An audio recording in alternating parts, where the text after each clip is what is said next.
नमस्कार, अरुणाचल समाचार में आपका स्वागत है। मैं हूं मनोज कुमार शर्मा। आइए बुलेटिन में सबसे पहले देखते हैं मुख्य समाचार। प्रधानमंत्री नरेंद्र मोदी ने शिमला में गरीब कल्याण सम्मेलन के दौरान देश भर में चल रही सरकारी योजनाओं के लाभार्थियों से की बातचीत। कहा, सेवा, सुशासन और गरीब कल्याण ने लोगों के लिए बदल दिए हैं सरकार के मायने। पीएम मोदी ने प्रधानमंत्री सम्मान निधि योजना के तहत वित्तीय लाभ की 11वीं किश्त को किया जारी। अरुणाचल प्रदेश के सभी जिलों में गरीब कल्याण सम्मेलन आयोजित। ईटानगर में Dorjee Khandu state convention centre में आयोजित गरीब कल्याण सम्मेलन में मुख्यमंत्री पेमा खांडू, केंद्रीय कानून मंत्री किरण रिजिजू सहित राज्य के कई मंत्रियों और विभिन्न योजनाओं के लाभार्थी रहे मौजूद। लाभार्थियों से योजनाओं से मिल रहे लाभ पर हुआ संवाद। विश्व तंबाकू निषेध दिवस के अवसर पर तंबाकू से होने वाले नुकसान के बारे में राज्य भर में जागरूकता कार्यक्रम आयोजित। राज्य स्वास्थ्य सेवा निदेशालय नाहरलगुन में स्वास्थ्य अधिकारियों और कर्मियों ने ली शपथ। हेल्थ एंड वेलनेस सेंटर पापू में आयोजित किया गया योगा और नशा विरोधी जागरूकता कार्यक्रम।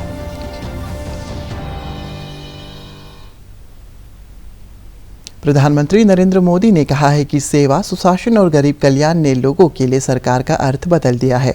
आज शिमला में गरीब कल्याण सम्मेलन में प्रधानमंत्री ने कहा है कि केंद्र सरकार ने पहले दिन से ही गरीबों को सशक्त बनाने का काम किया है और नए भारत के लिए कार्य कर रही है।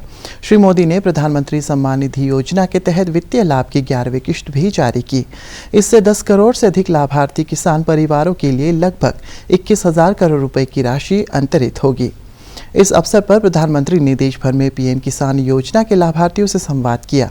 प्रधानमंत्री ने 21वीं सदी में उज्जवल भारत में आने वाली पीढ़ियों के सुनहरे भविष्य के लिए कार्य करने की आवश्यकता पर बल दिया। श्री मोदी ने कहा है कि आज भारत विश्व की सबसे तेजी से बढ़ती अर्थव्यवस्थाओं में शामिल है। उन्होंने कहा है कि आज रिकॉर्ड स्तर पर विदेश निवेश हो रहा है और निर्यात में भी रिकॉर्ड बन रहा है। अच्छा तासी जी बताइए अपने विषय में। और से शुक्रिया अदा करता हूं। पंकज जी नमस्कार। पहले देश का नॉर्थ ईस्ट अपने असंतुलित विकास से, भेदभाव से आहत था, दुखी था। आज हमारा नॉर्थ ईस्ट दिल से भी जुड़ा है और आधुनिक इंफ्रास्ट्रक्चर से भी जुड़ रहा है। अब सरकार माई बाप नहीं है, वो वक्त चला गया। अब सरकार सेवक है, सेवक। आज उज्ज्वला योजना से सिलेंडर पाने की सहूलियत है। पहले खुले में शौच की बेबसी थी, आज घर में शौचालय बनवाकर सम्मान से जीने की आजादी है। पहले इलाज के लिए पैसे जुटाने की बेबसी थी, आज हर गरीब को आयुष्मान भारत का सहारा है। पहले ट्रिपल तलाक का डर था, अब अपने अधिकारों की लड़ाई लड़ने का हौसला। मोदी सरकार के 8 वर्ष पूरे होने के अवसर पर आज अरुणाचल प्रदेश के सभी जिलों में गरीब कल्याण सम्मेलन आयोजित किया गया। ईटानगर के Dorjee Khandu state convention centre में आयोजित गरीब कल्याण सम्मेलन में मुख्यमंत्री पेमा खांडू, केंद्रीय कानून मंत्री किरण रिजिजू, उप मुख्यमंत्री चाउना मेन, राज्य के गृह मंत्री बामांग फेलिक्स, खेल मंत्री मामा नातुंग, परिवहन मंत्री नाकाप नालो सहित कई गणमान्य व्यक्ति और विभिन्न योजनाओं के लाभार्थी मौजूद थे। इस अवसर पर लोगों ने पीएम मोदी के संबोधन को सुना और लाभार्थियों ने योजनाओं से मिले लाभ के साथ ही अपना सुझाव दिया। Gathered here in Itanagar at our district headquarters. जमीन है तो जिसमें हम लोग मैक्सिमम हॉर्टिकल्चर में एकड़ तमुल प्लांट लगाया, लीची लगाया, बनाना। प्रधानमंत्री आत्मनिर्भर योजना का तहत से हमको ट्रैक्टर मिला है। उसके बाद और प्रधानमंत्री कृषि योजना का तहत से हमको खेती में स्प्रिंकल सेट मिला है और पानी पाइप दिया गया है। और इस बार आत्मनिर्भर में हमको सब्सिडी मिला और उसका तरफ से लोन भी थोड़ा मिला है। वो अभी जल जीवन मिशन पहुंचने के बाद वो टाइम को अभी हम लोग घर में कुछ अच्छा समय के लिए बिता सकते हैं। तो खास करके स्टूडेंट को भी, और वो भी पानी लेने के लिए जाने की तकलीफ होता है, फिर वो अभी वो टाइम को वो अपना पढ़ाई के लिए दे सकते हैं। जल जीवन मिशन पहुंचने के बाद हर घर में काफ़ी सुविधा हो चुका है। आयुष्मान भारत प्रधानमंत्री जन आरोग्य योजना, ये बेनिफिशियरी ये कार्ड के हिसाब से हमें बहुत लाभ मिला। तो मेरा ट्रीटमेंट भी यही कार्ड से हमें बहुत अच्छा फुलफिल हो गया। तो आप लोग जो नहीं बनाए, आप लोग भी बना लीजिए, इस कार्ड में रजिस्टर करवा लीजिए। सबके लिए बहुत अच्छा है, हम लोग के लिए, पब्लिक लोग के लिए। और हमारा प्रधानमंत्री नरेंद्र मोदी जी और हमारा यहाँ का सीएम पेमा सर, आप दोनों को मैं दिल से बहुत धन्यवाद करता हूँ। कदी नाम लो है दोना लोग आशा मोदी जी साहब स्कीम जी ना तो का 1,30,000 जी हो गए मुँह हम नाम ने लाई लाख जे हो गए ब्रेक कम इश कम जीपा अम्बी फिरी कम पाइपा हो गए देश कम पाइपा मोदी जी जी साहब पाया ले जो मोदी जी से मिलके हम लोग अभी घर सब पूरा अच्छा हो गया। मुख्यमंत्री पेमा खांडू की अध्यक्षता में राज्य मंत्रिमंडल की बैठक में प्रदेश में स्टार्टअप को बढ़ावा देने के लिए अरुणाचल प्रदेश स्टार्टअप पॉलिसी को मंजूरी दे दी है। इसके तहत राज्य में प्रत्यक्ष और अप्रत्यक्ष रूप से अगले 5 वर्षों में रोजगार के अवसर पैदा करने के लिए 250 नए स्टार्टअप का लक्ष्य रखा गया है और सरकार उद्यमिता के अनुकूल वातावरण पैदा करेगी। राज्य सरकार स्टार्टअप पॉलिसी के माध्यम से इनोवेशन, रिसर्च और डेवलपमेंट क्षमता को प्रोत्साहन देगी। अरुणाचल प्रदेश उद्यमिता विकास कार्यक्रम के तहत 4,000 से अधिक उद्यमियों को लाभ मिल रहा है। राज्य मंत्रिमंडल ने सिविल पुलिस और अरुणाचल प्रदेश पुलिस बटालियन में कांस्टेबल से हेड कांस्टेबल पद के लिए विशेष ग्रेड के प्रस्ताव को मंजूरी दे दी है और इसके तहत 20 साल या इससे अधिक कांस्टेबल पद पर लगातार सेवा देने वाले कांस्टेबल्स को वित्तीय लाभ मिलेगा। मंत्रिमंडल ने वेस्ट कामेंग जिले के नाफरा और दिरांग सब डिवीजन में 2 नए सर्कल बनाने के प्रस्ताव को भी मंजूरी दे दी है। एक ऐतिहासिक फैसले में राज्य मंत्रिमंडल ने सरकारी स्कूल के शिक्षकों के लिए MACP और राष्ट्रीय माध्यमिक शिक्षा अभियान के TGT शिक्षकों को नियमित करने, विभिन्न कार्य विभागों में जूनियर इंजीनियर के पदों और डायरेक्ट रिक्रूटमेंट के लिए कॉमन एग्जाम स्कीम और पाके टाइगर मिनिस्ट्रियल डिक्लेरेशन 2047 के तहत अरुणाचल को प्लास्टिक फ्री राज्य बनाने के लिए समयबद्ध कार्य योजना को भी मंजूरी दी गई है। मंत्रिमंडल ने तवांग चर्च मुद्दे पर गठित समिति की सिफारिशों को भी स्वीकार कर लिया है। केंद्रीय कानून मंत्री किरण रिजिजू ने आज राजभवन में राज्यपाल डॉक्टर BD मिश्रा के साथ मुलाकात की। राज्यपाल ने मोदी सरकार के 8 साल पूरा होने की बधाई देते हुए कहा है कि कोविड-19 महामारी की चुनौतियों का सफलतापूर्वक सामना करने के साथ ही विभिन्न क्षेत्रों में विकास और योजनाओं का लाभ लोगों तक पहुंचाना सरकार की उपलब्धि रही है। राज्यपाल ने ग्राम स्तर पर सरकार की योजनाओं के बारे में जन जागरूकता पर जोर दिया। उन्होंने केंद्रीय कानून मंत्री से राज्य के लिए इंडिपेंडेंट हाई कोर्ट स्थापित करने का आग्रह किया। पूर्वोत्तर के 9 उम्मीदवारों का चयन अंतिम रूप से संघ लोक सेवा आयोग UPSC की सिविल सेवा परीक्षा 2021 में हुआ है, जिसमें से असम के 3, मणिपुर और नागालैंड के 2, मेघालय और अरुणाचल प्रदेश का 1 उम्मीदवार शामिल है। मेघालय के अंकुर दास ने ऑल इंडिया रैंकिंग में 52वां स्थान हासिल किया, जबकि अरुणाचल प्रदेश की तेंजिन चोंगजोम 584वें स्थान पर रही। मुख्यमंत्री पेमा खांडू ने तेंजिन चोंगजोम को बधाई देते हुए कहा है कि UPSC की सिविल सर्विस परीक्षा में उनके चयन से राज्य के युवाओं को प्रोत्साहन मिलेगा और तलब है कि तेंजिन चोंगजोम राज्य के जल विद्युत ऊर्जा सचिव सांगफुनसोक की बेटी है। मोदी सरकार के 8 वर्ष पूरे होने के अवसर पर आज राज्य भर में गरीब कल्याण सम्मेलन आयोजित किया गया। इस सम्मेलन में स्थानीय जनप्रतिनिधियों, अधिकारियों और विभिन्न योजनाओं के लाभार्थियों ने शिमला में आयोजित गरीब कल्याण सम्मेलन का सीधा प्रसारण देखा।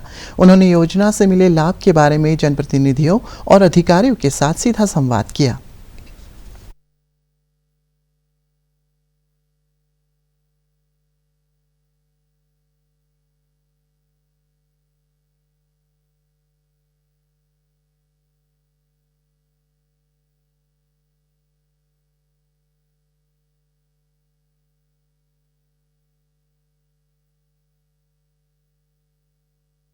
CMA स्कीम में हमारा स्पेशली बस्ती वाला जो फार्मर है जो अपना सोर्स नहीं है, जो हम लोग खेती में डिपेंड करता है, इसको भी हम लोग पब्लिक को सिखाना चाहिए। जैसे सीएमए में जो अपना जो कार्ड है, कोई मेडिकल में उसको एक्सेप्ट नहीं करता होता है, तो उसको हम लोग थोड़ा जो पब्लिक, ये स्पेशली हम लोग का जीपीसी लोग जो बस्ती में मेन जो रोल करता है, उन लोग को आप लोग थोड़ा समझाने से ठीक रहेगा। क्या करने से होगा, 5 लाख एक घर में अगर बीमार हो गया किसी का घर में, गवर्नमेंट जबकि 5 लाख दे रहा है, अभी 57% डिस्ट्रिक्ट में मैडम का आने के बाद में वही पंचायत मेंबर जितना भी आया है, ये हमारा लोअर दिबांग वैली के पब्लिक को जितना हो सके मोबिलाइज करना है, नॉलेज देना है। ये स्कीम से हम लोग को इतना फायदा हो रहा है, तो इससे बड़ा स्कीम और अच्छा तो नहीं निकलेगा।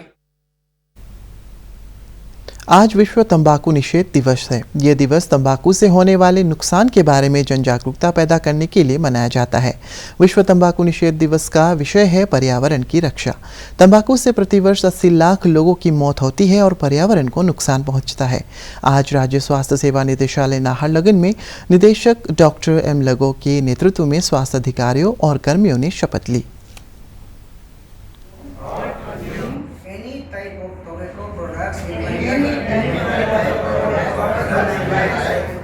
I shall motivate all my family members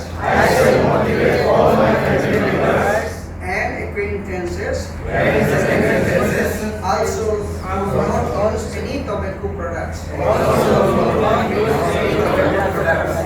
I shall also contribute to protection of my environment from the use of tobacco products.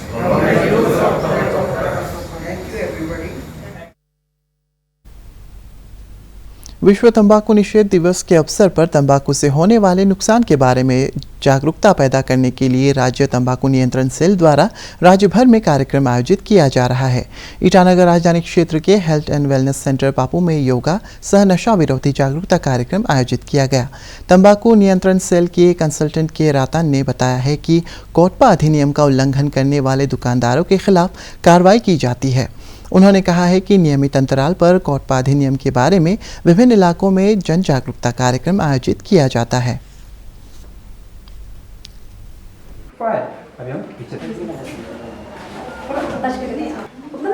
यहाँ में आज वर्ल्ड नो टोबैको डे हम लोग मनाया जा रहा है।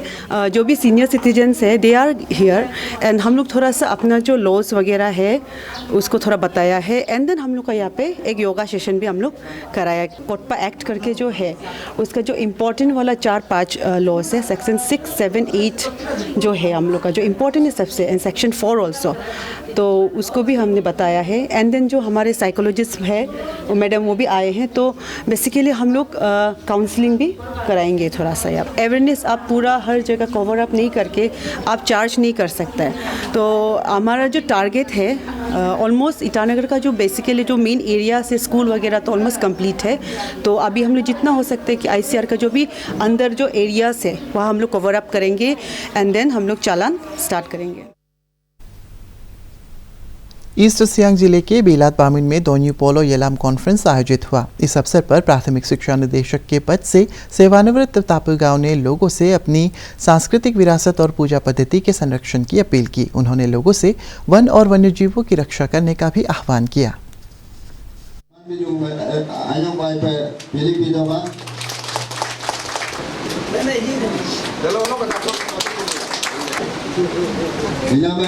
खास करके लड़का लड़की यहाँ में जवान लोग आता है उन लोग को इकोनॉमिक का बारे में, फ्यूचर का बारे में भी समझाना है। दोनों पोलो का साथ साथ में इकोनॉमिक लाइफ का बारे में भी समझा देना है। देखिए यहाँ एजुकेशन हब के लिए बेलात एक नामी जगह है और अभी भी ऐसा जगह खाली पड़ा हुआ है। हम यहाँ कॉलेज भी खुल सकता है, सैनिक स्कूल भी और खोल सकता है, या कोई भी अच्छा इंस्टीट्यूट खुल के हम एजुकेशन हब बना सकता है यही, क्योंकि only Belat is the place where still we can get land donation करके फ्री में रखा हुआ है, उसको अनयूज पड़ा हुआ है। भारत का शानदार स्वाधीनता संघर्ष आधुनिक विश्व के महानतम संघर्षों में से एक है। दूरदर्शन समाचार द्वारा प्रसारित किए जा रहे आज़ादी का सफर में आज हम बात करेंगे राष्ट्रीय ध्वज के इतिहास के बारे में।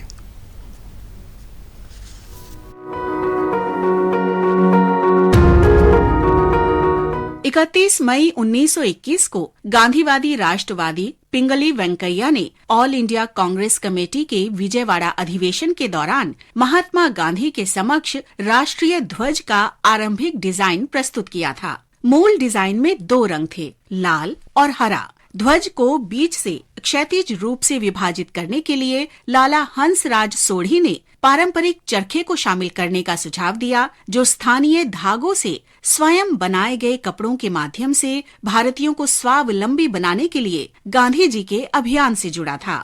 गांधी जी ने बीच में सफेद पट्टी जोड़कर ध्वज को संशोधित किया। इससे चरखे के लिए पृष्ठभूमि भी स्पष्ट रूप से उपलब्ध हो। ये ध्वज भारत के लिए राष्ट्रवाद से जुड़ गया और अगस्त 1931 में कांग्रेस पार्टी की वार्षिक बैठक में इसे आधिकारिक रूप से मान्यता दे दी गई। उसी समय पट्टियों की वर्तमान व्यवस्था और लाल के बजाय गहरे केसरिया रंग का उपयोग किया गया। दूसरे विश्व युद्ध के समय सुभाष चंद्र बोस उन क्षेत्रों में इस ध्वज का उपयोग किया करते थे जो आजाद हिंद फौज ने मुक्त करा लिए थे, लेकिन उस ध्वज पर चरखा नहीं था। स्वतंत्रता के उपरांत राष्ट्रपति राजेंद्र प्रसाद की अध्यक्षता में राष्ट्रीय ध्वज समिति ने चरखे के स्थान पर अशोक चक्र का उपयोग किया। अरुणाचल समाचार के आज के अंक में इतना ही। जाने से पहले आप सभी से अनुरोध है कि कोविड-19 के दिशा निर्देशों का पालन करें, हमेशा मास्क लगाएं, बार बार हाथ धोएं और सोशल डिस्टेंसिंग के नियमों को मानें। कोरोना महामारी से बचाव के लिए आपका वैक्सीन लगवाना भी ज़रूरी है। अगर आप वैक्सीन लगवाने के पात्र हैं तो ज़रूर लगवाएं। हम कल फिर हाजिर होंगे अरुणाचल और देश दुनिया की खबरों के साथ। चलते चलते आपको बता दें कि आप अरुणाचल समाचार हमारे YouTube channel DD news Arunachal पर भी देख सकते हैं। देखते रहिए अरुण प्रभा। नमस्कार।